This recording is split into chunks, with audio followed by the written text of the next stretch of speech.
Hello, everybody. Bonjour. Welcome to another RPG First Look. This is the second post-Gen Con RPG First Look that we have had the opportunity to do. And today we are going to be looking at this bad boy, Miseries and Misfortunes. Thankfully, Luke came through with the PDF for me, so I don't have to try to show you the book in my hands. I have a digital version of it. So we're going to dig through this and we're going to talk about Luke Crane's role-playing game set in 1648 France. We'll talk a little bit about its history because this is technically the second edition of this game, and we will take a look at how it has changed.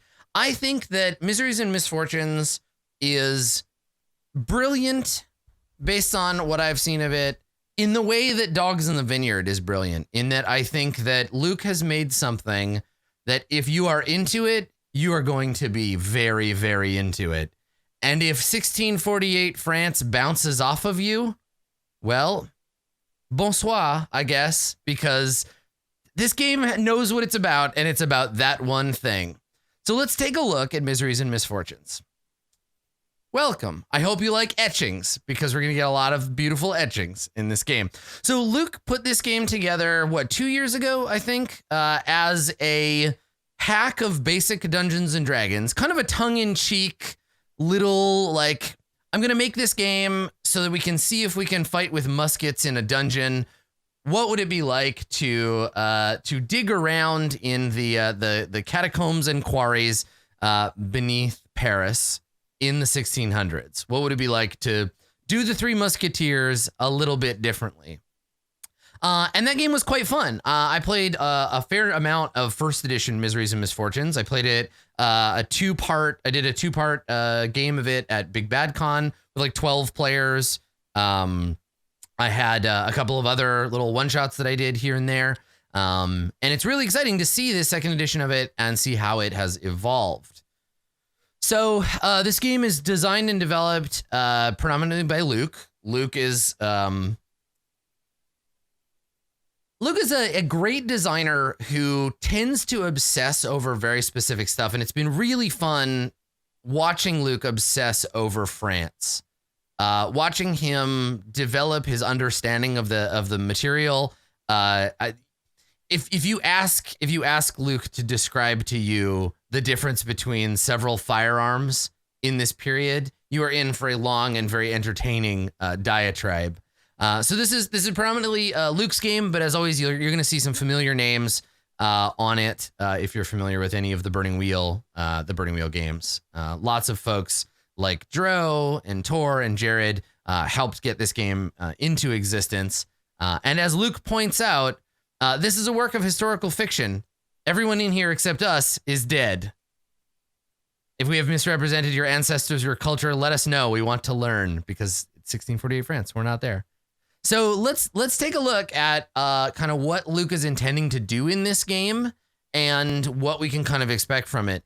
So the first section, I'm going to skip over it because you can read yourself and I don't need to describe to you the basic setting, right? This is Luke's introduction to 1648 France, who's in charge, what the current situation is.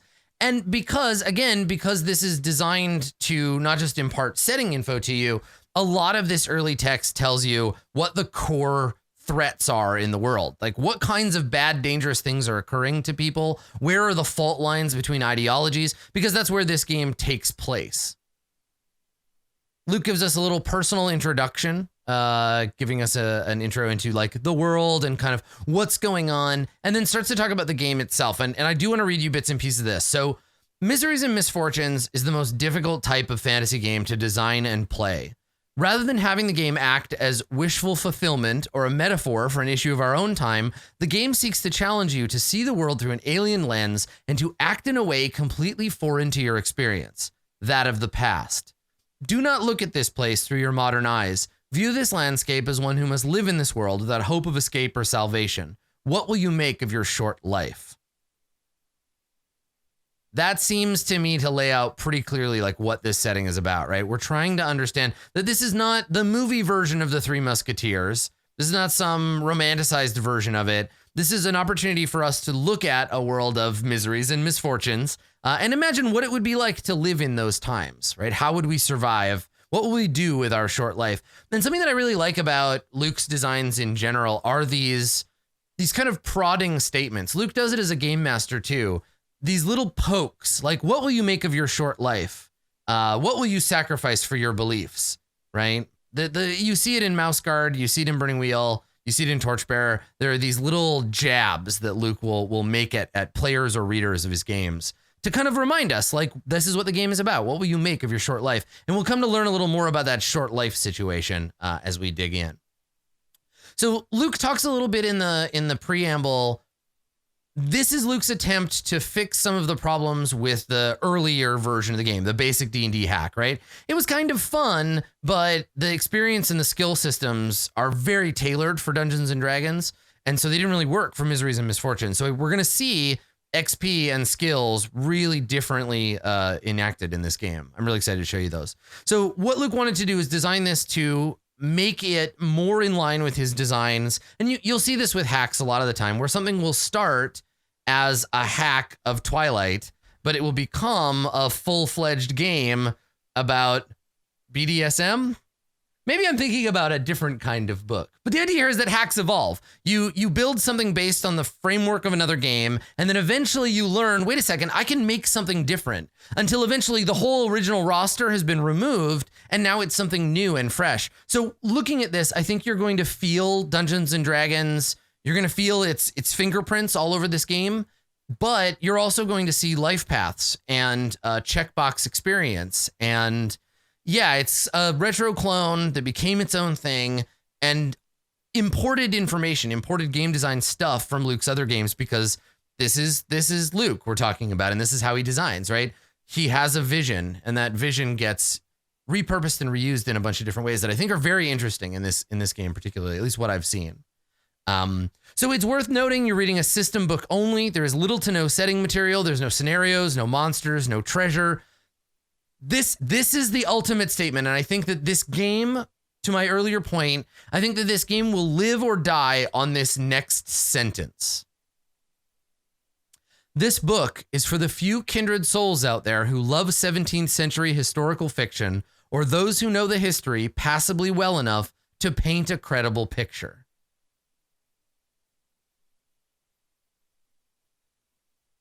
And I want to give that a little room to breathe, because I think that it's really nice seeing that in a book, right? It's nice seeing the designer say, like, look, this game is going to be for, like, here's everyone on Earth that likes games. Here's everyone on Earth that likes tabletop games. Here's everyone on Earth that likes role-playing games. Here's everyone on Earth that likes historical role-playing games.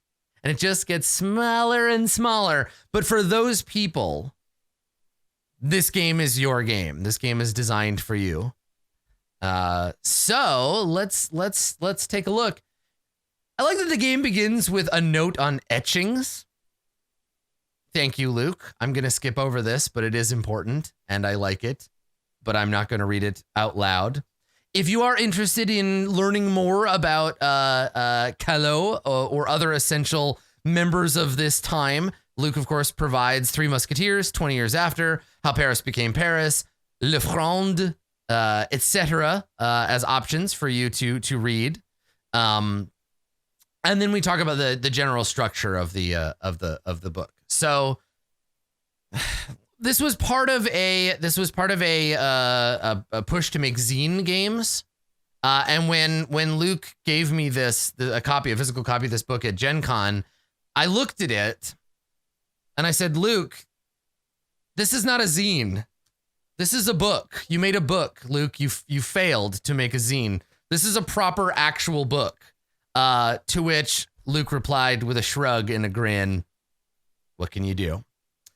But it was originally a zine, and it has some of that same kind of informality to it. There is a fair bit in this book of like, well, you're here because you're bought in. I'm not going to try to convince you. Like, go ahead and figure it out. I trust you. There's a fair bit of informality in this that you don't see in Mouse Guard or Burning Wheel, and I think that Luke calls it out here. It's much more heavily informed by Moldvay's tone than it is by his own tone, even in a fairly light game like Free Market. So before we get into character, we move through the key stuff of the game: system, mentality, precedence, fortune, reputation, mortal coil, soul of wit, and combat. But you can skip ahead to character creation and come back. We talked about this a little bit at the beginning of the Shadowrun thing, where some people prefer rules up front, character creation.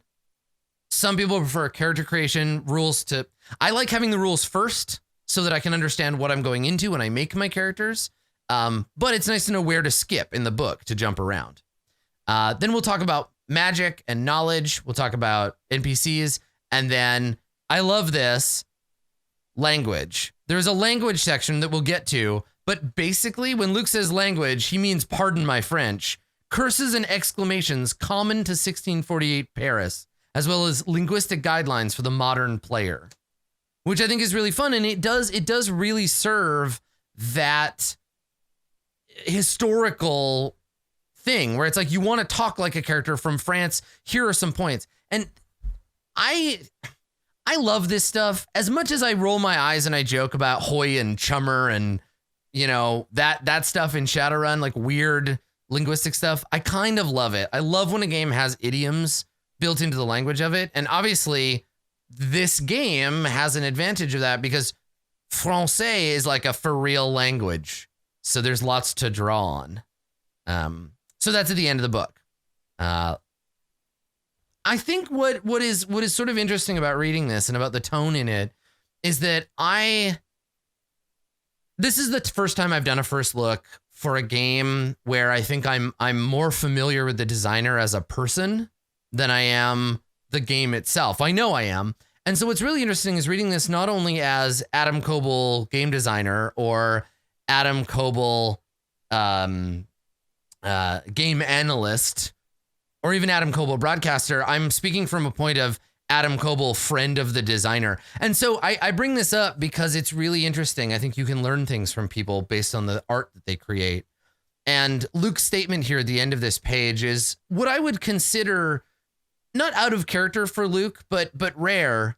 I hope you are able to make some sense of the text, and I hope you enjoy playing. Now, I know that Luke make games so people will play them, and he wants people to enjoy them. But that statement, I hope you're able to make some sense of it, I think is quite a nice insight into the designer, where Luke knows that maybe this game isn't perfect yet, and maybe you won't understand it, but I think it's gonna hopefully do something for you. I think that's really interesting. I love being able to learn things like that from reading people's texts or looking at their art. So, systems. Let's get into this is the stuff everybody wants to know. This is the shit that we need to understand to play the game. Miseries and Misfortunes uses an unforgiving, stark, probabilistic system in an attempt to simulate the harsh life, hard choices, and rigid society of the age. So let's get into the rules. So during description, the game master's role is to say "Oui, monsieur" or "Oui, mademoiselle," or perhaps offer embellishment or further details. Only when the game master cannot say yes to the action do we declare our intent and go to the dice. What would cause a game master to stop and say, no, go no further when there is a clear and substantial obstacle in the path of the players? Then we roll dice. So this is a French version of say yes and roll dice. Or say yes or roll dice. Though I guess in Burning Wheel it's backwards. It's roll dice or say yes. So we use D20s in the game to land shots and blows in combat, both martial and social. We use D2s, 3s, and 4s to generate hit points, damage, and other small range results. Yeah, so chat has pointed this out. My French, my Francais is very Quebecois. So I don't say "oui, monsieur." I say "ouais, monsieur." Right? My French is poutine, not Paris. So pardonnez-moi if my French comes across a little bit Quebecois and a little less Parisian. I come from a few acres of snow, and I cannot be excused. D6s, 8s, 10s, 12s, and 20s are rolled for damage and skill checks. D30s and 100s are used in the magic rules. Our governing abilities are thus from Dungeons & Dragons: strength, intelligence, wisdom, dexterity, constitution, and charisma, all used pretty much the same way. The tables have been shuffled slightly, but this is how it goes. Right? Strength is for hitting and damage. Intelligence is mostly for language. Wisdom is for saves versus terror. and focus steps for interpreting grimoire. Dexterity is initiative and missiles. Constitution is hit points and saving throws and carrying capacity. Charisma is duel of wits to hit and damage, which should be interesting to take a look at, right? Duel of wits to hit and damage. So we're getting our basic D&D duel of wits now. And then sometimes you test governing abilities, rolling boulders, noticing details, etc. So D&D stats, this is where things start to get wonky. So all skills within the game start at 1 in 6, meaning you need a 1 on a 6-sided die to succeed. As skills improve, they step in rating, 2 in 6, 3 in 6, 4 in 6. However, when the skill rating equals the sides of the dice, we step up to the next die. 5 out of 6 becomes 7 out of 8. 7 out of 8 becomes 9 out of 10. 9 out of 10 becomes 11 of 12. 11 of 12 becomes 19 of 20. Skills can't be improved past 19 of 20. A governing ability can affect many skills. So if you have a +1 or a -1, it'll move you up and down in that way. But I think this is a fascinating die mechanic.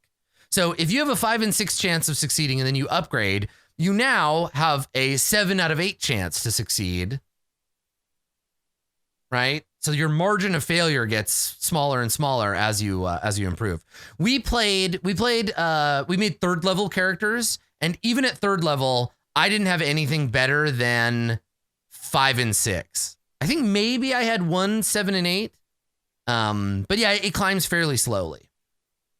If you attempt something for which you have no skill, you have a 1 in 10 chance with no benefit of your governing modifiers. Here are the game's skills. Break, strength, stubbornness, smashing, prying open locks, etc. Right? Break, improvise, jury rig a solution, right? Listen, parlay. Parlay always involves a quid pro quo. Its governing modifier is charisma. Duel of wits uses parlay.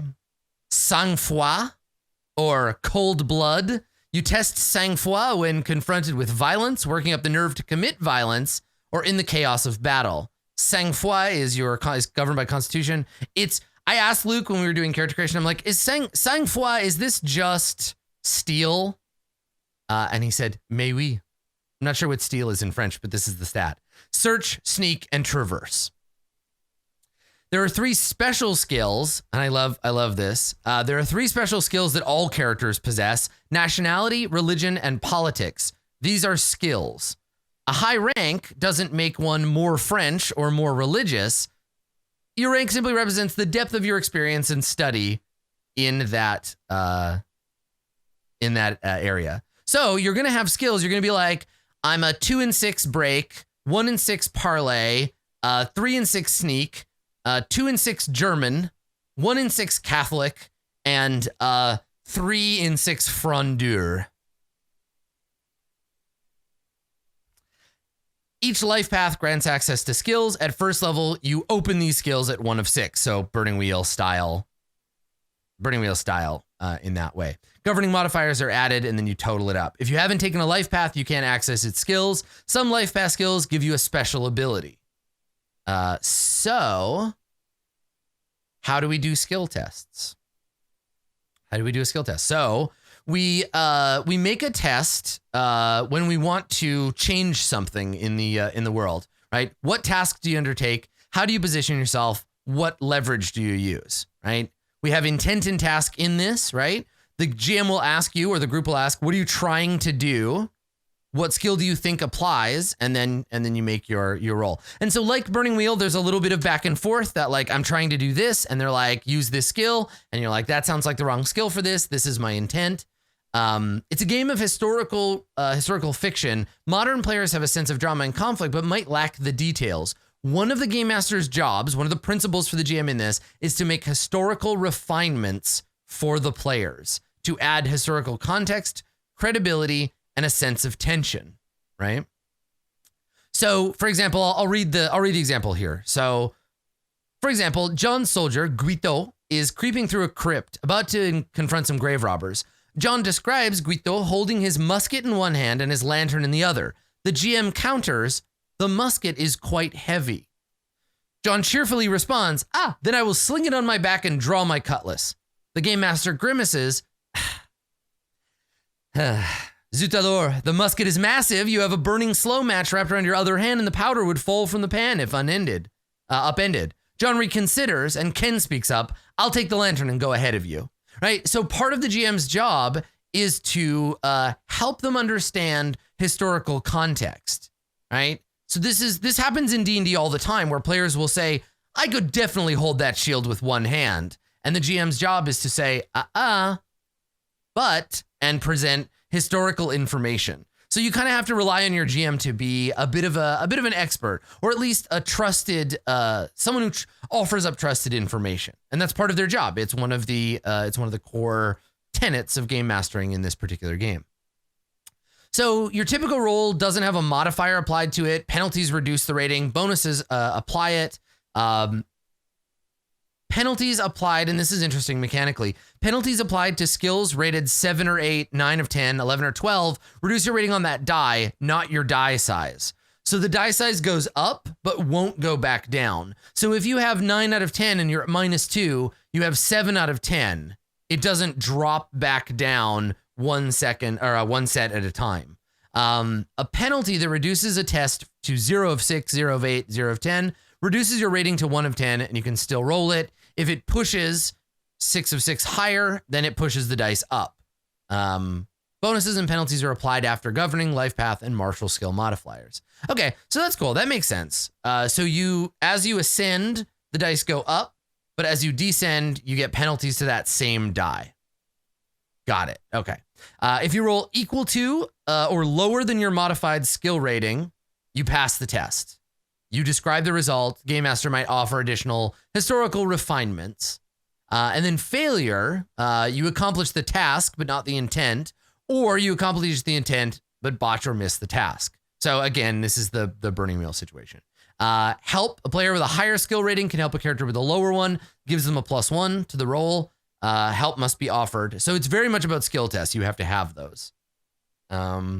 If you have a master-apprentice, teacher-student relationship, the lesser can help by performing manual labor.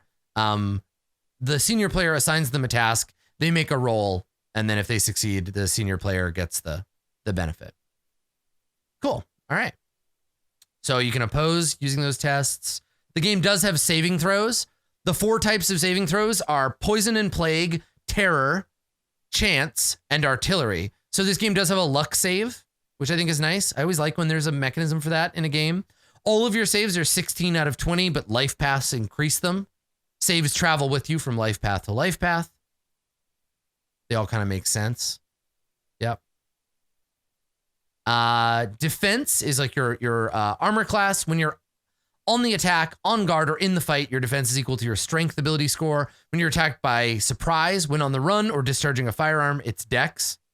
So AC is strength or dex. And then you have hit points, and you recover them slowly, you get them sparsely, and it is easy for you to die in this game, or at least to suffer. There are some options for mitigating death. You have will. So in this, you have a pool of mental hit points, basically.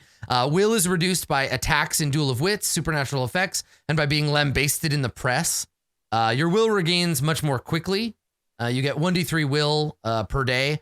And if you're reduced to 0 will, you cannot speak until you recover at least 1 will. Perhaps you reflect or contemplate or fulminate over what you've heard. When reduced to 0 will, you are stunned, agreed to do something, or have been tricked. Yeah. So that's cool. Your will can be reduced by people being rude to you in the papers. Cool. And then the die of fate. Your fate is 1 in 6. If the door unlocked? Is there a window to the tower? Is Monsieur at home? Roll the die of fate. If the game master and the player are having a dispute or disagreement, roll the die of fate, right? Give people a chance. The die of fate does not cover an untested skill. You always roll the die of fate out in the open and is never a roadblock. It should just be a way to keep the game going. Now, time in this game matters, I think, somewhat more deeply than you might expect. Years, months, and days slide by as the characters interact with the Mortal Coil exertion table. The game begins by default January 1st, 1648. In general, the pace of life dictates one outing, exploration, event, battle, or skirmish per day. A turn is 10 minutes in-game. Any use of a skill costs a turn. Combat or skirmish lasts a turn. If there's a chance of a random encounter, check every 3 turns. Rounds are within a fight. A round is a single. You can do a single action. It takes about a minute. So, we talked a little bit about your stats, your special stats, right? Your mentalité. So your mentalité in this game are your nationality, politics, and religion. They're equivalent of skills. They're rated, tested, and advanceable. So in the base game, I believe everyone is French. Yeah. In this version of Miseries and Misfortunes, all players begin with a French nationality. If you would like to be German, if you would like to be Polish, if you would like to be English, those are all going to be options in a future expansion. But for now, Le Français. So everyone is French in this game to begin with. To be French is to brag about the food and complain about the taxes. It is to love the king but hate his agents. To be French is to go to church and confess your sins, but to hide your assets from the tax collectors. It is to know that the Channel is disagreeable, the Atlantic formidable, and the Mediterranean mercurial. That winter is long, but summer is sweet and fair. To love Paris is the jewel of Europe, but to curse at the filth and shit kicking your new stockings and shoes. So that's where we start. This game, by default, everyone has the French skill, but you roll on a table to determine if you are a cardinalist, a noble, a royalist, a frondeur, a Habsburg, or if you are politically ignorant. Most Parisians are royalists. They believe the king and the royal family are ordained by God to rule. Some might be frondeurs. They believe war, taxation, and expense have become too much to bear. They are agitators, the ministers of parliament that attempt to resist the current rule of France. The nobles. So you may believe not in the power of Queen Anne and Cardinal Mazarin, but you might believe in the nobility. You might be a Habsburg. They know who the real power in Europe is. A noble lineage that sits on the throne of Spain, Austria, Bohemia, and Hungary. In truth, they rule France even now, right? Queen Anne herself is the eldest daughter of Philip III. Or you might be a cardinalist. The cardinalists, they really care the most that the cardinals are the ones who are in charge, right? It's the church. Mazarin, the most reviled man in Paris, but a gentle and benevolent dictator. And so he's a part of the game. When you think of cardinals, you probably think of Richelieu, but I think this guy followed. Yeah, Cardinal Richelieu. He's the protege to the great man. Yeah. Okay, cool. Yeah, so those are the ones you're going to roll. You can change your political affiliation, but you have to set aside your current one, and it will affect your reputation. Your religious options in the game are also rolled. You roll 2d6 for God. You might be Lutheran, a Catholic, a Huguenot, or Jewish, based on the base game. The king, queen, and princes of France are Catholic, ergo France is a Catholic nation. If you are a Lutheran, you're a Reformed Christian that follow the teachings of Martin Luther, the fiery monk. You might be a Huguenot. They are Protestant French. It's unclear how they earn their name, but it's certainly fun to say. Just say it out loud now, just quietly to yourself at your desk or on the bus. Just say Huguenot. Huguenot. It's a fun word to say. Makes me think of an astronaut named Hugo. Or you might be a member of the Jewish faith, an oppressed minority in France. Technically, it's illegal for Christians and Jews to converse, but it is not enforced. Jews live in relative peace in Paris, Alsace, and Lorraine. They participate in all walks of life. It may be open that you are Jewish. You may be keeping it a secret, but it is part of your character's beliefs in the same way.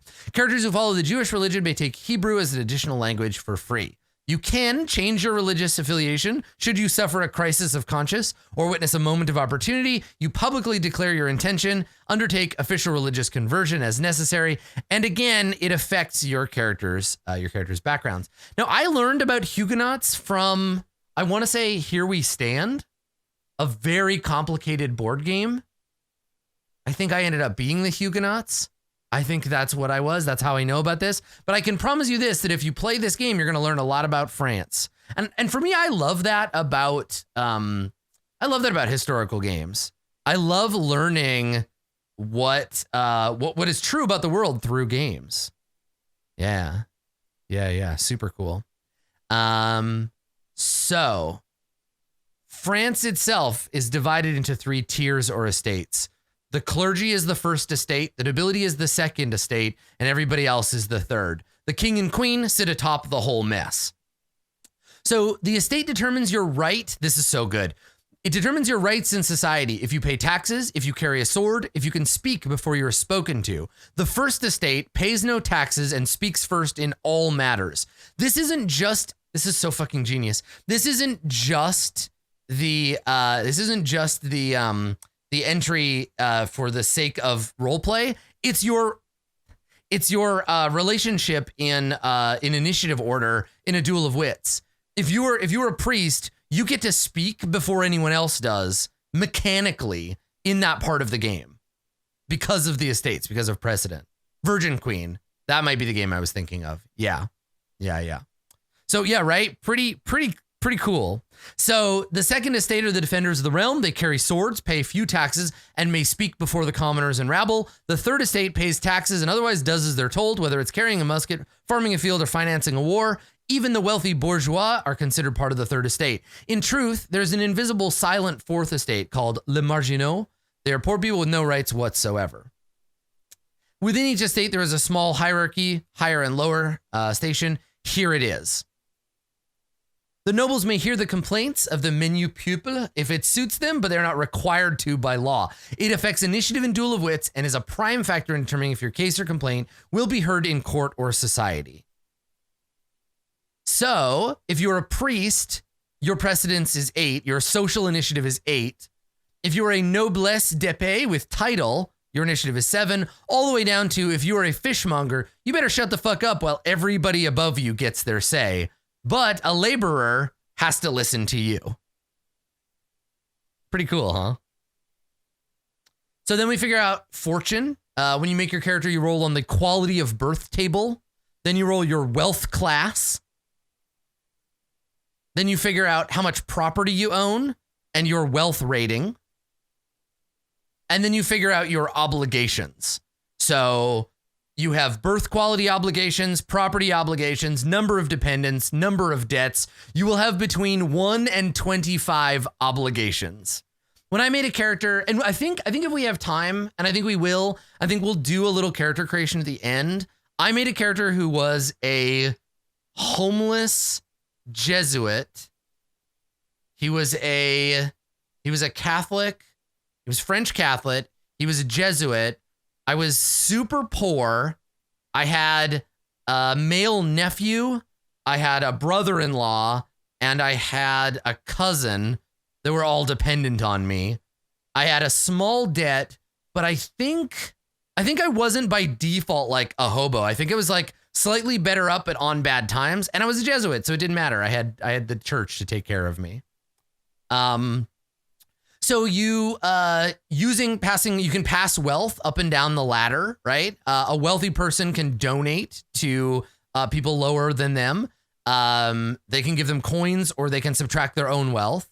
You can pay back a loan by subtracting 10 wealth to give it up to somebody higher than you. You can increase your wealth to take you into a new social strata. As you can see, moving money around is very important to this game.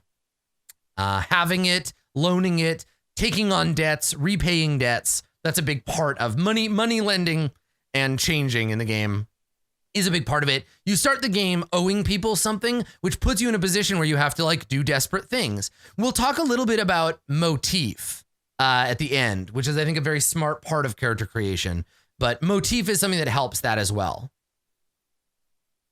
Reputation is a stat in the game. If you have 3 reputation, you are known about the house. If you have 110 reputation, you are known throughout the world.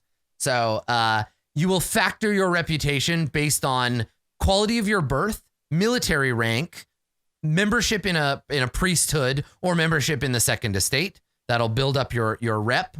And then reputation obviously is what other people think of you. And just like we saw in 6th edition Shadowrun, there is a table. If you want to increase your reputation, keep your word, perform a discreet favor for your superior, host a grand party, win a debate in public, win a large battle, right? Being accused of superfluity of dress gives you +1, but being accused of a capital offense is -1d10. Publishing an article gives you +2, but owning a magical grimoire gives you -1d6. Founding a company is +3, but being accused of necromancy is -2d6. Passing a law gives you +1. Striking down a tax law gives you +5. Declining a duel is -1d2, but you may fight a duel to protect your reputation. So seasonally, so this game moves in seasons. There are bonuses or penalties to your reputation, depending on how you're doing. Having a high reputation increases itself. Failing to keep up appearances reduces it. And then being of prestigious service gives you bonuses as well.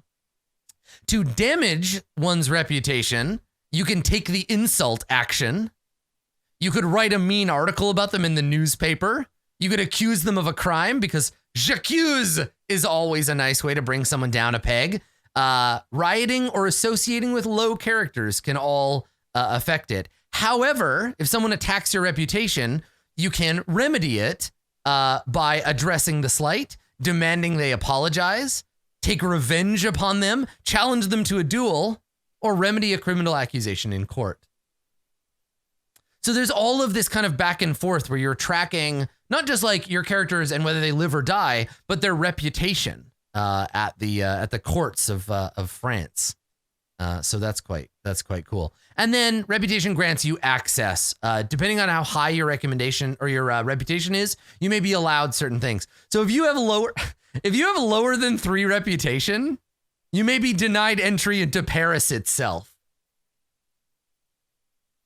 So you go off and you go to Poland and you try to marry a Polish noble and it fails and you spend all your money and word gets back to France that you're not nobody anymore. You come back to France, you have a reputation, you come back to Paris with a reputation lower than 3 and they're just like, nah, get out of here. And so you're forced to go out into the countryside and become a farmer. And then that's the rest of your life. Yeah, and then obviously as it builds, you may be invited into the Hotel de Ville or the King's Guard or a fashionable salon, right? They may invite you into higher parts of the world, and you get a +1 to your parley and leadership checks when you use your reputation to influence someone. You get +1 to parley, rook, and sub rosa tests when you beg for mercy. So your rep affects the rest of your life. Yeah, exactly. I'm sorry, we can't let you into Paris. We recommend you go stay in Nice because they'll probably have you there. So let's talk about Mortal Coil. So your quality, this is rolled in secret. You do not know this as a player. And if I did a show of this, I would roll this in public for chat, but not for the players. So the GM rolls your life expectancy depending on the quality of birth. If you are of the bourgeois, you might live to see 80. If you are of the marginaux, you might only live to see 25. This is rolled in secret. The players do not know how long they will live. Now, this matters not just because you may only have a couple of years to live, but because you can spend your mortal coil. You can shave years off of the end of your life to try to succeed at things. One day, you might make an attempt to do so, and the GM might say, I'm sorry, mon ami. You have no life left to spend. You will not outlast the year. Right? Like, you get to this terrible place where you're like, it's cool. I'm going to spend some mortal coil. And the GM is just like, nope. You've burned this candle at both ends, my friend. So you first you roll your life expectancy. The GM rolls your life expectancy, right? Modified by your starting wealth class. Then you roll your life, you know, how long you've been alive based on the life path that you've chosen and your roll. So if you are Les Américains, you start between 15 and 20, right? You want to roll low. You want to start as young as possible and have the longest lifespan possible. So if you start if you're a philosopher, your character is at least 22, but you might start as 40. The difference between your starting age and your life expectancy is your mortal coil. Each exertion of mortal coil shaves 1 year off your life. The Game Master tracks total years spent and will never reveal this to you until it's too late. If you spend mortal coil to reroll, increase your rating by +5. If you take a second reroll, increase your rating by +10. A third reroll for the same task increases rating by +15. Mortal coil just continues, just keeps getting worse. These bonuses cannot trigger critical hits. You can't reroll damage results. If a bonus increases your current rating to the maximum of the current die, increase the die step. So for example, if I have a 3 out of 6 skill and I take a +5 reroll, I take 2 points of the bonus to 5 out of 6. I have +3 remaining, the next point to 7, 8, the next to 9 of 10, and the final point to 11 of 12, right? So they give you a lot. You get a lot for doing it, but yeah, it gives you, it's like a heavy metal version of nature. That's a good observation. Yeah, you slowly get older. Your character, you don't even get older. It's just your life mortality gets closer and closer to you. Yeah, I like it. You may force a character directly targeting you with an action to reroll as well. You can force somebody else to reroll. So that's how you get closer and closer to your mortal coil. There may be other things that cause you to spend it. So, for example, total your exertion and roll 3d6 on the exertion table with a modifier equal to your exertion -1. This result determines the effects of this mortal coil on the character's flesh and conscience.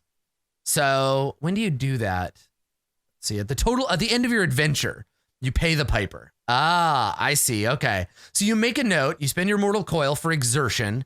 As you build exertion, at the end, you roll, and then this is what happened. So if this adventure, if I spend equal to your exertion -1. So it's the more exertion you spend,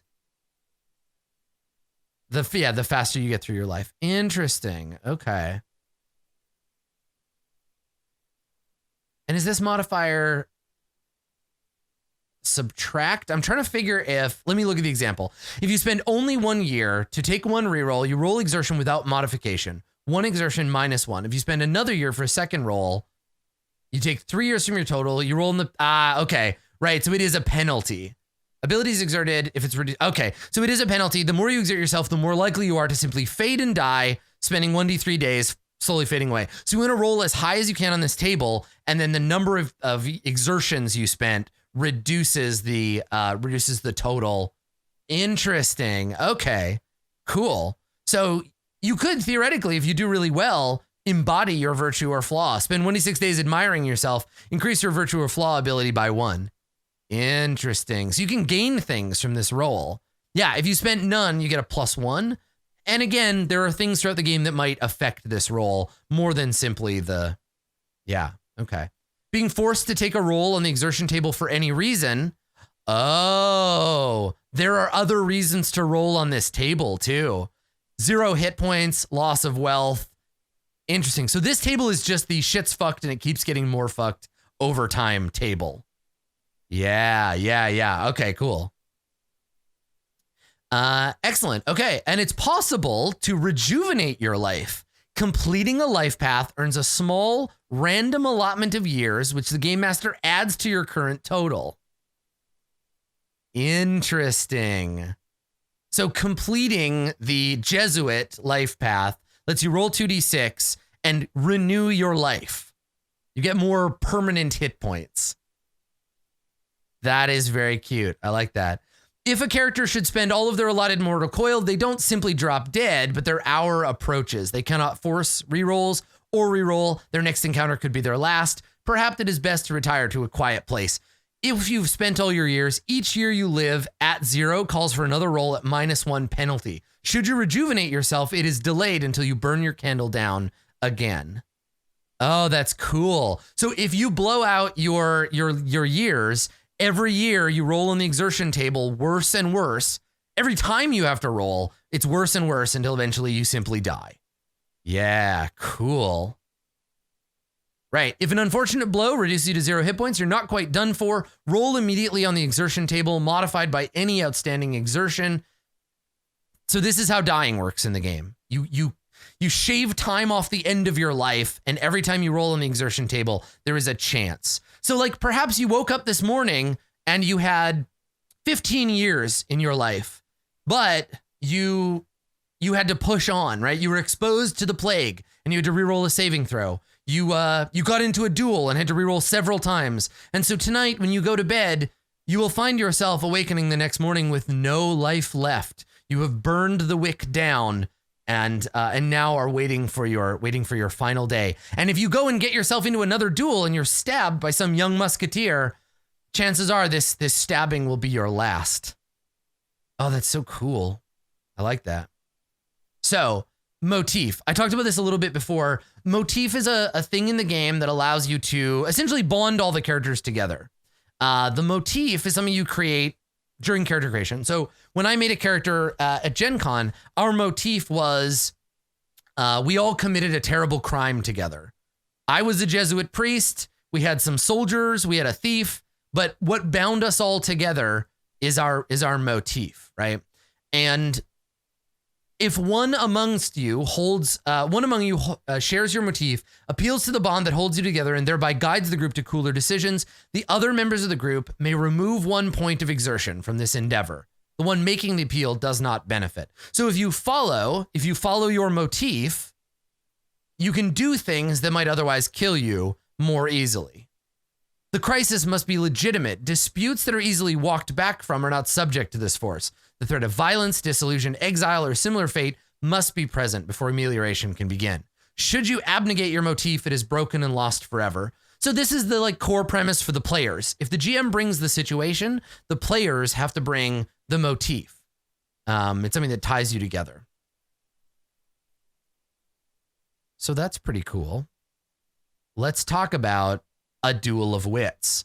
So the game itself contains mechanisms for arguing, much like Burning Wheel, where they integrate with physical combat. They use initiative, range, rolls to hit, damage, armor, all things against hit points, which in this case is will. Weapons of wit can be used in nearly any context to precipitate a duel, exchange witty quips, or even humiliate your enemy with a scandalous pamphlet.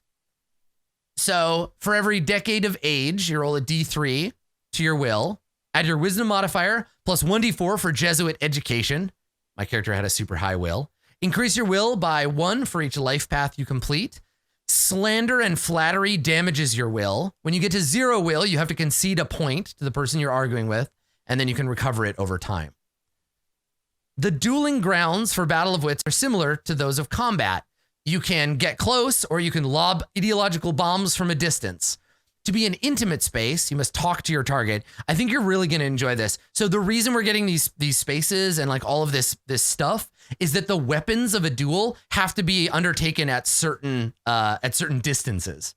So there's intimate space, so just like whispering space, right? Speaking distance, right? So close to your target, be able to speak without raising your voice. Shouting distance, right? During a riot or battle. Or press distance, publishing a pamphlet, article, or book about someone. Isn't that cool? So intimate space, if you force your way into their intimate space, your reputation is damaged by their precedence and you take 1d6 will damage. So basically, if you tried to force your way, besides all the stabbing and shooting that would happen to you, if you tried to force your way into the presence of Queen Anne, you would probably just lose all your will anyway, because her precedence is so high and her reputation is higher than yours. So yes, you may be able to push your way in to whisper to the Queen, "Hail Hydra," but you might never survive the journey. You might never be able to get into that intimate space because, my God, she's the Queen, right? And this is the way that game mechanisms can show characters being influenced by their culture in ways that we as players would not. Speaking distance, right? If your precedence is lower and you force your way into speaking range, you suffer damage to your reputation, but you can remedy it with an apology.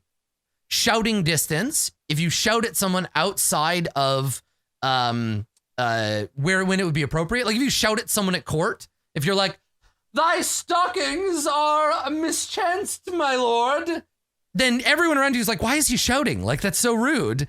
Then they would take, your rep would take damage, right? And then in the press, rounds for press duels happen over weeks, but you can't target a nobody with the press. You can't be like, "Dear cousin Pierre, you smell like a pig's trough. Also, you are a Protestant," the end. Haha, a pamphlet about cousin Pierre. You have to have at least 10 rep or higher, or aim it at a specific group, right? Because nobody cares about whether or not cousin Pierre smells like a pig's trough. These are intended to be physical space. Yeah. So in a duel of wits, you announce your intention. "Monsieur, a moment of your time. I believe we have some business to discuss." "Madame, I wish to speak to you in private about the masquerade tonight. You know your brother the prince will attend." Right? You announce your intent. The other side must assent. This begins the duel. If they do not wish to speak with you, they must either leave the physical space or have you removed. Backing someone into a corner who doesn't wish to speak to you immediately causes 1d8 damage to reputation. Right? So again, initiative order, right? You may ask permission of a player higher in the order to speak first. If they grant you such a favor, they increase their reputation by 1. Right? Like, how kind. Avec permission, chevalier. Right? So this is the initiative order. If the knives come out during a duel of wits, use the above initiative rules. If words come out during a combat, you speak on initiative 20 and may not otherwise attack. So basically, you declare your weapon. Make sure you meet the requirements. Declare your target. Attack your target with that weapon in the same way as combat. And if you reduce them to half their will, they have to make a sang-froid test or miss their next action. So the weapons, this is so good. The weapons of a duel of wit are accuse, beg pardon, bribe, confess, educate, flatter, implore, insult, poison, seduce, shame, or threaten. It's so good. So they get you different things, and you need certain things to be able to do them. So like, if you want to confess, you have to have a secret to unburden. If you succeed with a confession attack, your target believes your confession and thinks you brave for bringing it forward, or they're scandalized by what you admit and refuse to associate with you any longer. Right? Like, "Madame, may I approach you? I must confess a grave sin." And so they let you into whispering range and you're like, "I had sex with your scullery maid." And they're like, "Oh my." So all of these skills have like flavor, and they have specific results that you can aim for by using them. So you're going to choose whether you are imploring or bribing, begging pardon or accusing, according to what you need to get done and the tools that you have available, right? So they all deal different damage. They target different stats. They have different damage based on speaking, shouting, or in the press, right? Accusing someone by shouting only deals 1d6 damage, but accusing them in the press does 2d6 and damages their wit, right?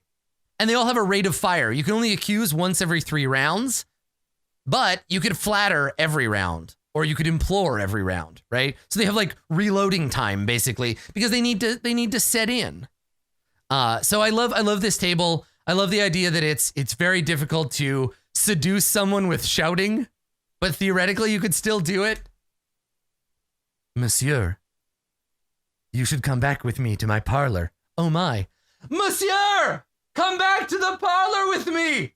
We shall play the clarinet together." You gotta choose your target, right? It's just you gotta do the right tool. Yeah, I like it. It's really good. So in the same way, it's basically just damage. You roll, you damage their will, and charisma is strength. And if you succeed, you get victory effects based on what you were doing for your weapon. The loser of a contest of will must abide by the effect of the method used to break down their will. If more than one method was used, the loser may choose which effect to embody. So if your mother shames you mercilessly, then implores you to action, you can choose to play shame or implore as a result of your loss. Yeah. And then obviously damage, right? So you can deflect reputation damage. You can damage each other's opponents, and then precedent determines your initiative and gives you bonus to speaking and shouting because you get to speak first. In place of your Duel of Wits action, you may instead slap, stab, or shoot your interlocutor. Declare and execute the action as part of the combat rules. Proximity will provide you with a range to your target. Factor initiative according by precedence. Violence may seem an effective and efficient strategy, but sadly, violence often begets violence, and what was a brief exchange of words between citizens becomes a fracas perpetrated by murderers. Yep. Duel of Wits, but with teeth. And so then we get into combat, right? So this game, it's predominantly about group combat, right? It doesn't really do large skirmishes. You're not going to war. But it's also not really for one-on-one duels. They're pretty blunt for that.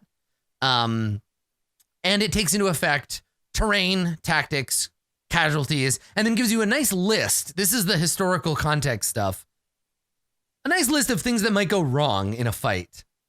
Slow armies, black powder weapons, single-shot firearms, medical technology being primitive, etc. So, generally speaking, we walk through kind of the various actions of combat, including ambush, formation, right? Formation is important in this style of combat. And again, this is Luke giving us historical and mechanical context for the way that he wants this game to feel in a fight, right? So in the same way as Duel of Wits, we do much the same stuff. We declare, we act, we test morale, we move around in combat. Initiative is the same, but in this, it's about physical initiative rather than social initiative. And it's about what we carry. And I love this. So initiative rank in this, your dexterity modifier moves you up or down this table.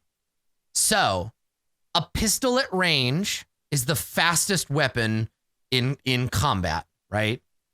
If not that, a musketoon or harquebus, then a rifle, then a musket, then a falconet, then a minion drake, pike, halberd, plug bayonet, rapier, longsword, saber, etc., etc., etc., as we go down.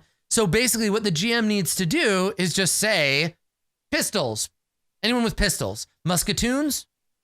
Rifles? No? Jean-Pierre, you have a musket. Fire. All right, Jean-Pierre fired and missed. Anyone with a minion drake? Pike? Halberds? No, everybody with rapiers. All right, the three of you, rapier attacks, poignard, all the way down to reloading, bare fists or kicks, and spells or prayers. You do indeed see spells and prayers down there. We'll get to that. So you exchange blows according to target number on this table. You are fighting, you are shooting, you are doing the thing, and then you have your morale rating. Morale is predominantly comes from your charisma, but you can use the morale of superior who leads you. This is basically a sang-froid test to stay in battle, despite the fact that everything is just like going terribly. And then of course there's a table for that. Armor in this reduces damage, like in the Burning Wheel. You can set up barricades. There are rules for that. And then we have firearms rules like reloading and misfiring for the various weapons. For anyone who wants to know what a harquebus is a caliver, a light musket with a smaller, tighter bore designed to be fired on the move. You cannot fire it if it is wet. So there you go. When an unnamed character is knocked to 0 hit points, you roll, instead of exertion, you roll anonymous ignominious death. They might be mad with pain, broken, shattered, pierced through, or cut down. Right? You can roll on this table. So, character creation. And we've talked about basically all this stuff. This is about rolling on the tables. Should we take a moment and should we do it? Should we do character creation? What do you think? Should we roll up a brave Frenchman? Let's do it.